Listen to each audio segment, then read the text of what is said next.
Hi my dear students, आप नितेश शुक्ला। मुझे पता चला है आप लोग क्लास 11th में आ गए हो, और जब 11th में आ ही गए हो तो मुंह हाथ को धो दो, थोड़े से फ्रेश हो जाओ, क्योंकि अब बारी है थोड़े से रिफ्रेश होने की, यानी कि अब बारी है केमिस्ट्री पढ़ने की। So let's begin.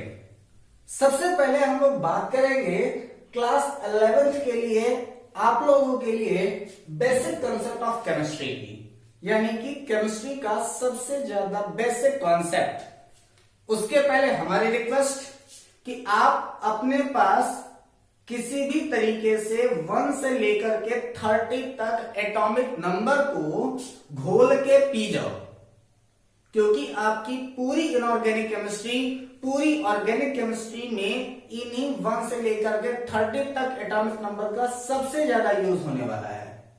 तो आप लोग बिल्कुल तैयार रहें और ये सारे के सारे कॉन्सेप्ट आप पूरी तरीके से लर्न कर लें। सो स्टार्ट करते हैं आपकी बात। सो माय डियर स्टूडेंट्स, जो आपका बेसिक कॉन्सेप्ट ऑफ केमिस्ट्री होता है, उस बेसिक कॉन्सेप्ट में हम लोग कहते क्या हैं कि ऑल सब्सटेंस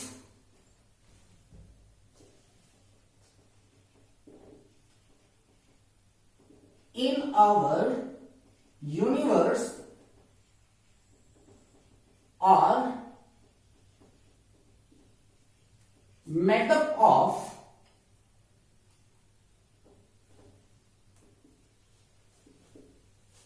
matter and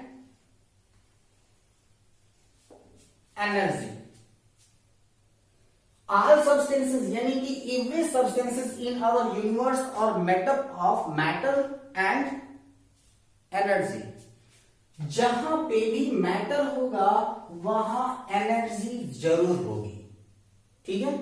इसके लिए यहां 3 कॉन्सेप्ट आते हैं जिनको हम लोग कहते हैं atom concept, matter concept and energy concept, ठीक है। यहां पर बात आ गई है क्या कि जो सबसे पहले आपका एटम है, और अब इस एटम के लिए हम लोग कहेंगे क्या कि in our chemistry language atom को हमने क्या कहा कि it is a smallest particle. It is a smallest particle, ठीक है। अब यहां हमने क्या कहा कि it is a smallest particle, और ये जो अगर आपका स्मॉलेस्ट पार्टिकल है तो आपके दिमाग में जरूर ये बात आ गई होगी कि अगर ये स्मॉलेस्ट है तो फिर इलेक्ट्रॉन, प्रोटॉन, न्यूट्रॉन क्या है, क्योंकि जो आपका एटम है वो भी तो आपका इलेक्ट्रॉन, प्रोटॉन, न्यूट्रॉन से मिलकर बना है, तो वो भी तो एटम्स के पार्टिकल हैं।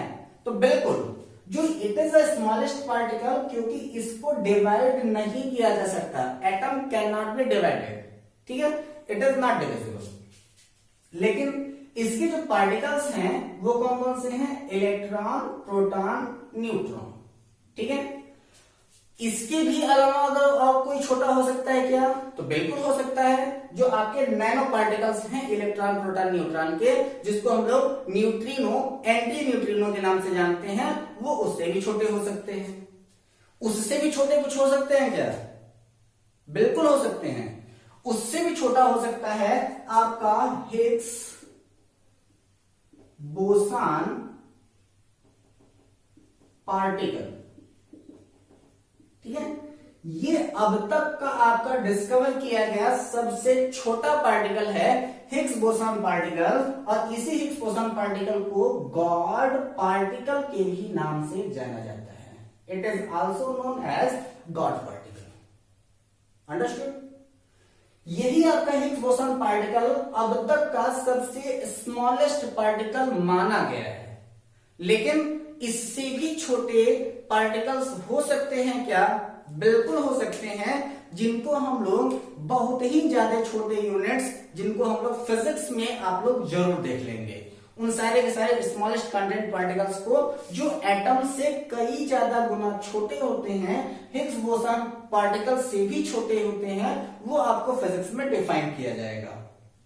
लेकिन अभी हम लोग क्या देख रहे हैं कि all substances in our universe are made up of matter and energy, और यही तीन कॉन्सेप्ट जो हैं वह आपके तीन लोगों से रिलेट कर जाते हैं। जो एटम का कॉन्सेप्ट है वह आता है आपका जॉन डाल्टन से रिलेटेड। जो आपका मैटर का कॉन्सेप्ट है वह है आपका लेवोसियर से रिलेटेड। और जो एनर्जी का कॉन्सेप्ट है वह हो जाता है एल्बर्ट आइंस्टीन से रिलेटेड। क्लियर? अब यहां पर जो आपका एटॉमिक थ्योरी है वो किसने दे दिया? आपका जॉन डाल्टन ने दे दिया। मैटर का कॉन्सेप्ट किसने दे दिया? लेवोसियर ने दे दिया। और 26 कंट्रीज के साइंटिस्टों ने मिलकर के लेवोसियर को फादर ऑफ केमिस्ट्री माना है। तो who is the father of chemistry? Lavoisier is the father of chemistry. और एनर्जी थ्योरम किसने दिया? तो एनर्जी थ्योरम और रिलेटिविटी थ्योरी देने वाले कौन है? सर अल्बर्ट आइंस्टीन है।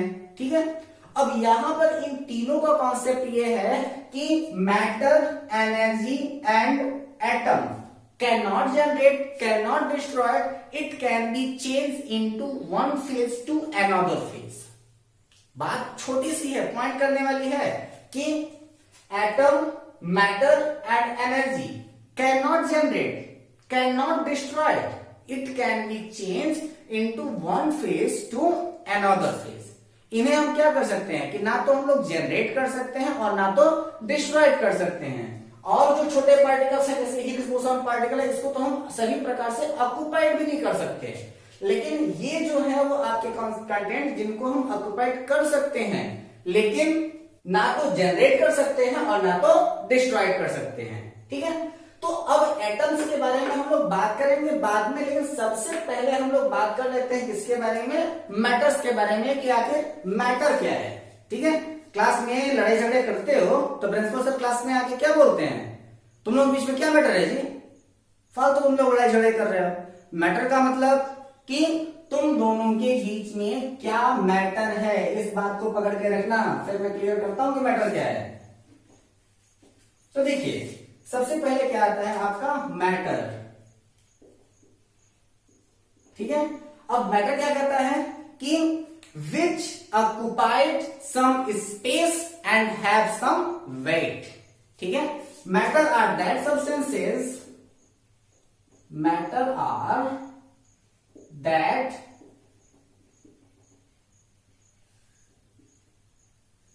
substances which occupy some space and have some weight। ठीक है, मैटर क्या है? Matter are that substances, matter वो सब्सटेंस हैं जो ऑक्युपाई करते हैं किसको?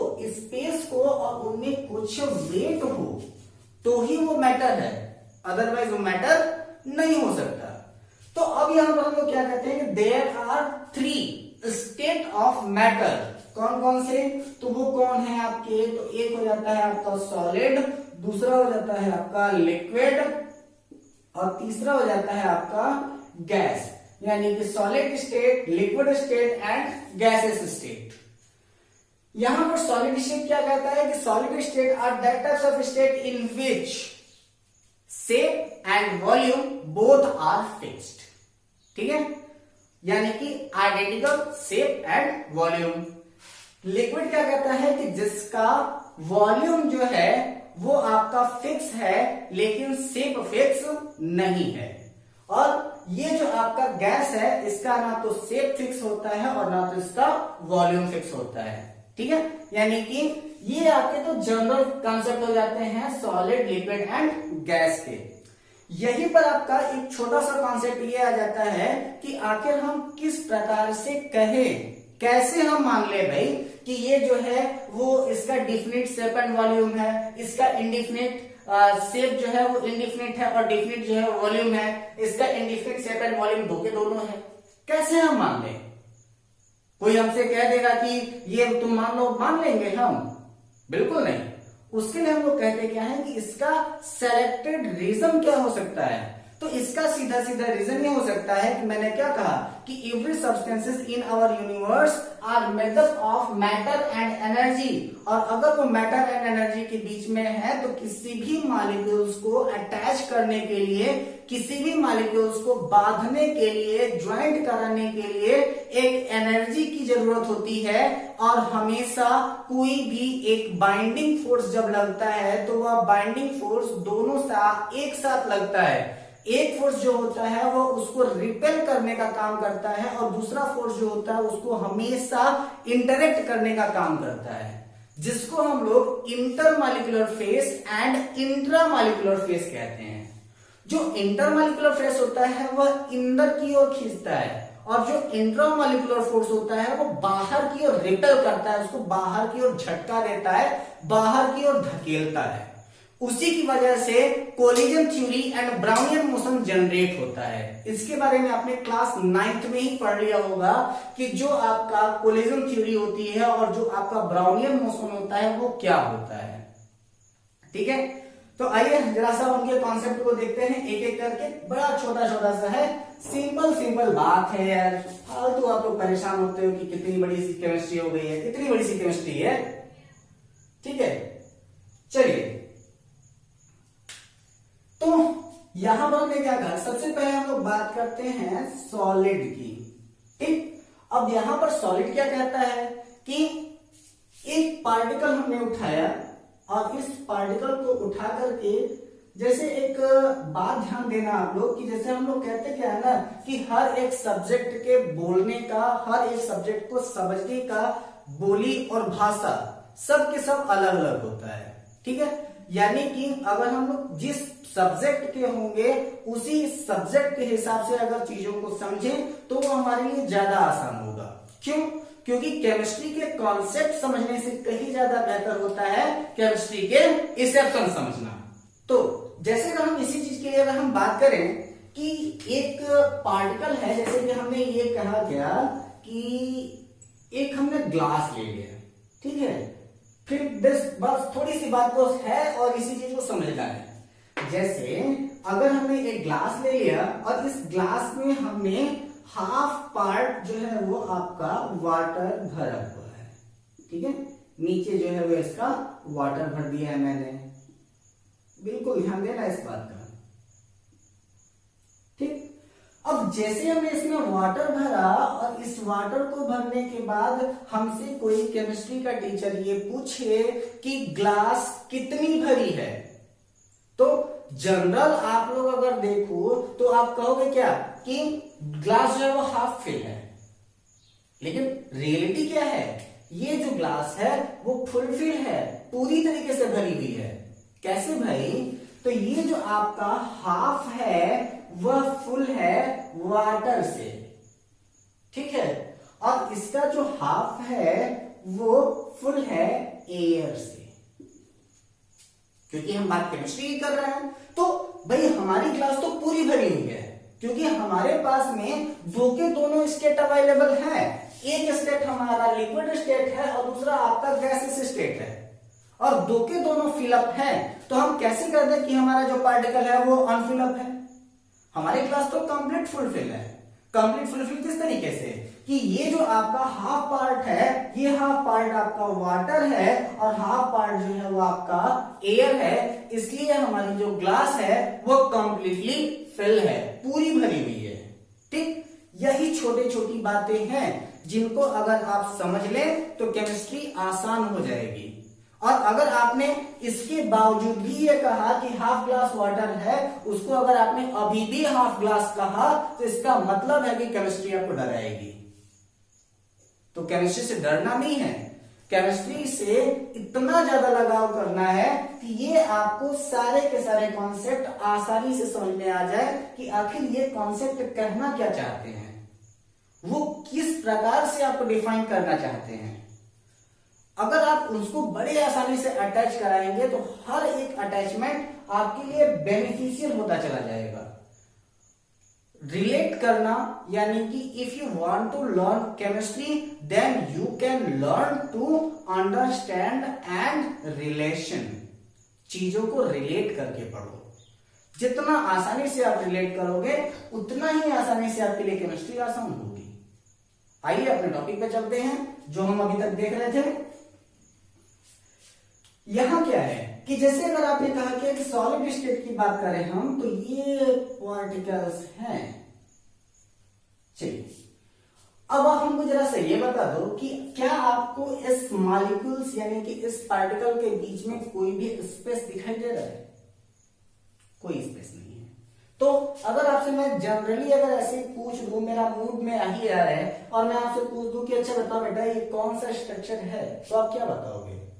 आपको तो बताने में बिल्कुल टाइम नहीं लगना चाहिए, आप सीधे सीधे कहोगे सर ये तो सॉलिड स्टेट है। लेकिन how can you define that?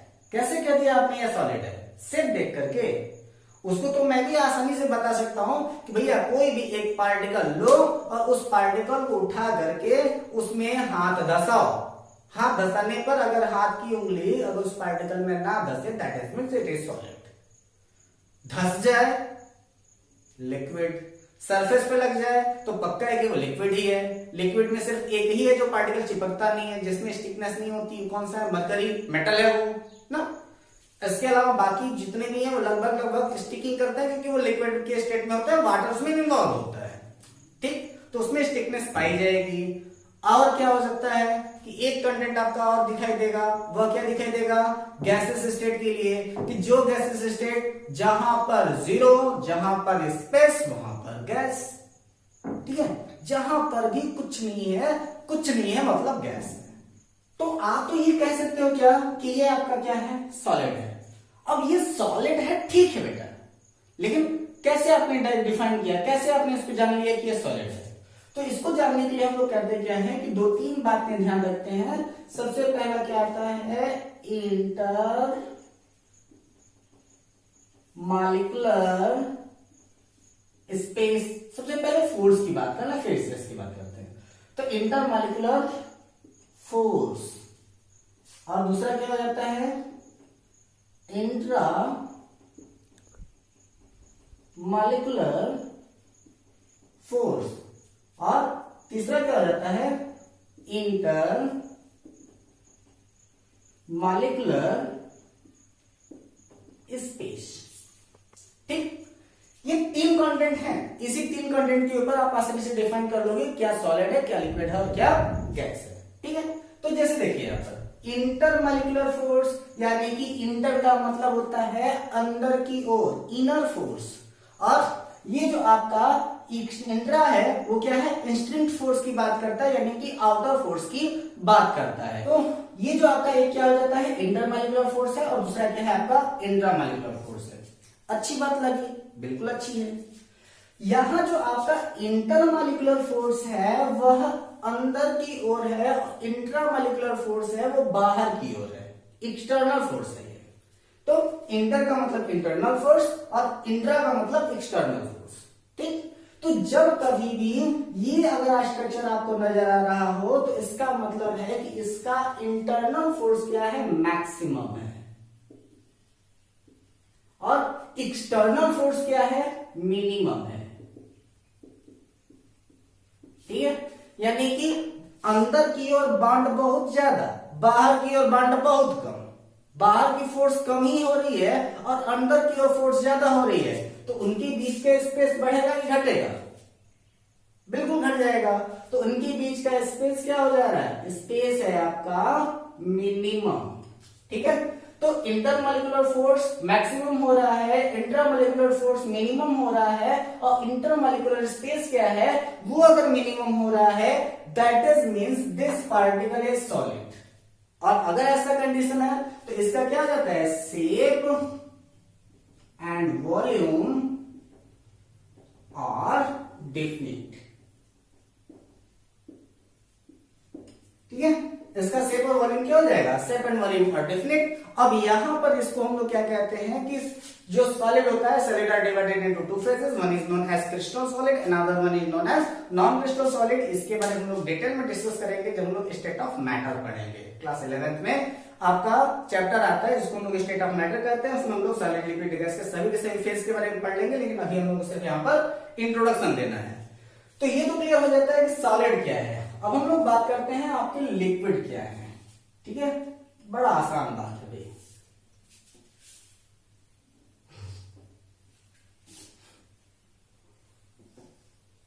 Chemistry को टफ समझने वालों गौर से देखो। लिक्विड क्या कहता है कि ये जो पंचायत पहले हुई थी ना ग्राम सभा की, उस ग्राम सभा की पंचायतों में जो भीड़ थी वो तितर बितर हो गई थोड़ी सी।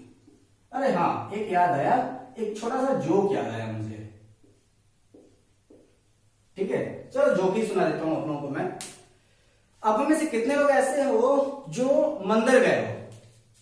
प्रेजेंट टाइम में लॉकडाउन चल रहा है, मुझे पता है कि मंदिर नहीं जाओगे, घर पे बैठ करके स्टडी कर रहे हो, मुझे ऑनलाइन देख रहे हो, वाईफाई ऑन करके देख रहे हो या फिर डाटा इस्तेमाल करके देख रहे हो, लेकिन मंदिर गए होगे लॉकडाउन से पहले जरूर गए हो ना।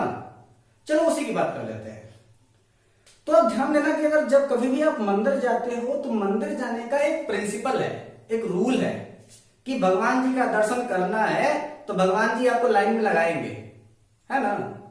और जब आप भगवान जी का दर्शन करने के लिए लाइन में लगे हुए हो तो उसमें लाइन में लगे होने का एक रूल है, एक कॉन्सेप्ट है, और वो क्या कहता है कि आपका पेट सामने वाले के पीठ से सटा होना चाहिए। अगर आपका पेट सामने वाले की पीठ से नहीं सटा है तो इसका मतलब है कि पीछे वाला आपको तुरंत पीछे से धक्का मारेगा, भाई साहब आपकी जगह आगे थोड़ा सा जगह है यार, थोड़ा सा आगे बढ़ जाओ, बोलेगा ना। तो आप करते क्या, थोड़ा सा और आगे बढ़ जाते हो।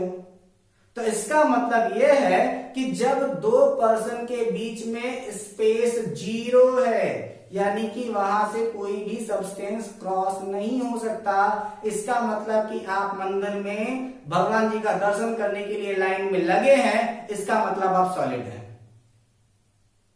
ठीक है, जैसे ही आप भगवान का दर्शन करके भीड़ में बाहर निकलते हो, जहां पर आप स्वेच्छा से अपनी मनमर्जी से आप मूव कर सकते हो, घूम सकते हो, लेकिन दौड़ नहीं सकते, क्योंकि अगर दौड़े तो किसी न किसी से टकराओगे।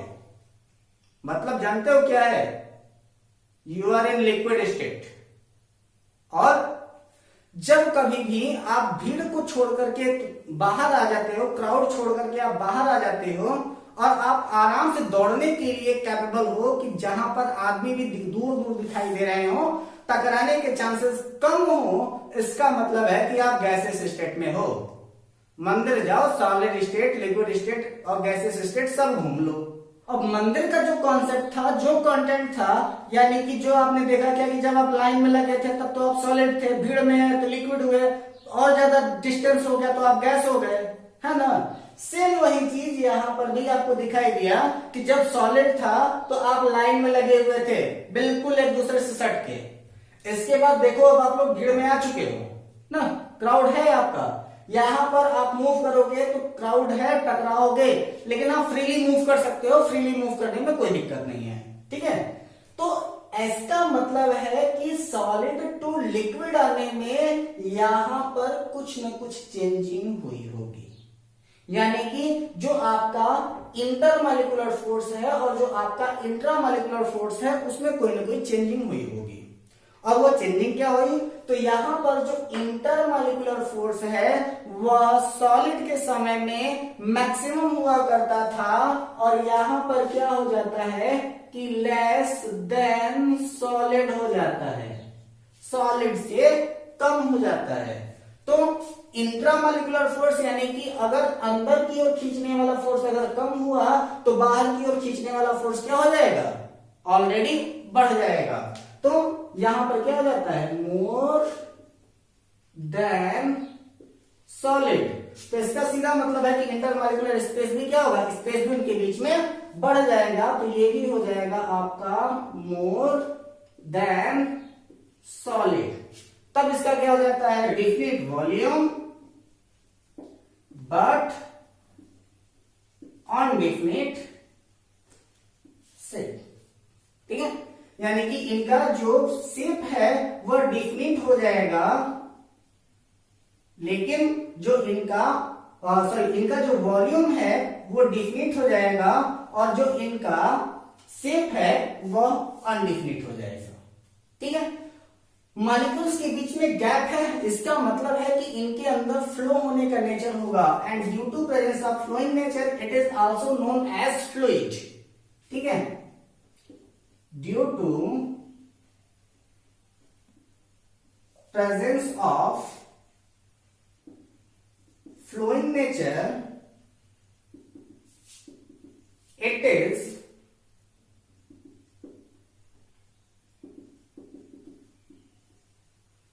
also known as fluid। जितना कंटेंट बताता जा रहा हूं इसका आप लोग नोट्स जरूर देख लीजिएगा। जिस दिन मैं ऑफलाइन प्रेजेंट हुआ उस दिन आपकी ये सारे के सारे नोट्स मुझे मेरे टेबल पे चाहिए होगा। सारे के सारे कंटेंट आप लोग बिल्कुल सेलेक्टेड नोट्स बना करके लेते चलिएगा। इस वीडियो में अगर कंटेंट आपको ना समझ में आए तो आप हमें डायरेक्ट हमसे पूछ सकते हैं, या फिर आप हमको कमेंट में करके बताएं कि आपको क्या नहीं समझ में आया, मैं उसका सॉल्यूशन कर दूंगा। ठीक है, इसके बाद ये जितने भी मेरे क्लास नोट्स हैं उन सारे के सारे क्लास नोट्स का आपको पीडीएफ वन लाइनर के थ्रू आपको प्रोवाइड कर दिया जाएगा। लेकिन तब तक आप लोग वीडियो को बार बार देखते जाएं, रिपीटेड देखते जाएं, ताकि आपके हर एक कंटेंट, हर एक कॉन्सेप्ट समझ में आते जाएं। क्योंकि ये आपका स्टार्टिंग है, यहां से अगर स्टार्टिंग से ही अगर आपको चीजें समझ में आती चली गई तो आपको इन फ्यूचर प्रॉब्लम नहीं होगी। लेकिन अगर आपको स्टार्ट कर देता मैं सीधे सीधे ऑर्गेनिक्स, या फिर सीधे सीधे मैं फिजिकल केमिस्ट्री, थर्मोडायनेमिक स्टार्ट कर देता, इलेक्ट्रोकेमिस्ट्री स्टार्ट कर देता, तो क्या होता, चीजें सीधे सीधे बाउंसर होती। तो यहां मुझे बाउंसर नहीं देना है आपको, मुझे आपको केमिस्ट्री देना है। आपके दिमाग से वो कीड़ा हटाना है जो ये कहता है कि केमिस्ट्री टफ है। किसने कह दिया केमिस्ट्री टफ है? आप सिर्फ और सिर्फ कॉन्सेंट्रेट होकर के पढ़ते जाओ, केमिस्ट्री तो घर की खेती है। आओ देखते हैं कुछ और चीजें। जैसे हमने गैस की बात किया तो गैस क्या कहता है, चलो गैस की भी बात कर लेते हैं हम लोग। मैंने क्या कहा कि अब आप क्राउड से बाहर आ चुके हो, यानी कि अब जो लोग हैं वो काफी ज्यादा डिस्टेंस पे हैं, अब आराम से आप दौड़ सकते हो, टकराने के चांसेस कम हो गए। यानी कि इसका जो इंटरमॉलिक्यूलर फोर्स है वो क्या हो जाता है, वो मिनिमम हो जाता है। ठीक है, और इंट्रा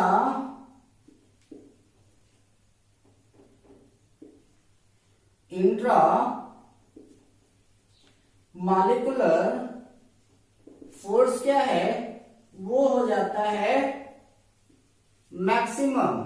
तो इंटर मॉलिक्यूलर स्पेस क्या होगा, वो भी हो जाएगा मिनिमम। यानी कि इसका शेप एंड वॉल्यूम दो की दोनों क्या हो जाएगा, इनडिफिनिट हो जाएगा, टेंशन ही खत्म। ठीक है, जितने भी आपके स्टेट ऑफ मैटर हैं उन सभी स्टेट ऑफ मैटर के ऊपर टेम्परेचर का इफेक्ट पड़ता है। क्यों? क्योंकि जैसे ही टेम्परेचर को आप इंक्रीज करेंगे तो टेम्परेचर के इंक्रीज करने पर उनके बीच का जो मॉलिक्यूलर स्पेस है वो, अगर टेम्परेचर इंक्रीज हुआ तो स्पेस बढ़ेगा, और अगर वो डिक्रीज हुआ तो स्पेस घटेगा।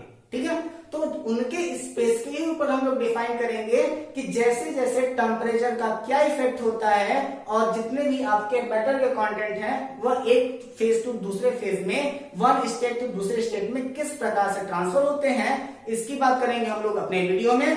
तब तक आप लोग ये सारे के सारे कंटेंट को ध्यान में रखें, अच्छी प्रकार से पढ़ाई करते रहें और अपना और अपनों का ख्याल रखें। मिलते हैं अपने अगले वीडियो में, तब तक के लिए थैंक्स।